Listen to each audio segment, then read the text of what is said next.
నానా చెప్పు. హాస్పిటల్కి వెళ్తాను, వెళ్ళావా? ఆ పని మీదే ఫోన్ చేశానమ్మా. అల్లుడిని ఒక 10,000 ఉంటే వేయమనమ్మా. నెల రోజుల్లో తిరిగి ఇచ్చేస్తానమ్మా. ఇదిగో మీ చెల్లెలు మీకెందుకో ఫోన్ చేస్తుంది. డబ్బులు అడిగితే మాత్రం లేవని చెప్పండి. ఇప్పుడు ఎన్ని డబ్బులు ఎలా అడగాలి? ఏమండి నానా, అల్లుడితో 10,000 వేయించినట్టున్నా హాస్పిటల్కి వెళ్తున్నానమ్మా.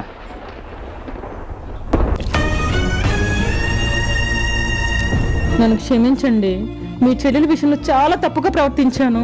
చూడు కళ్యాణి, మీ వారికి కష్టం వచ్చినా మా వారికి కష్టం వచ్చినా చివరికి మనకు కష్టం వచ్చినా అయిన వారే ఒకరికొకరు సహాయం చేసుకోకపోతే ఇంకెవరు ఆదుకుంటారే చెప్పు.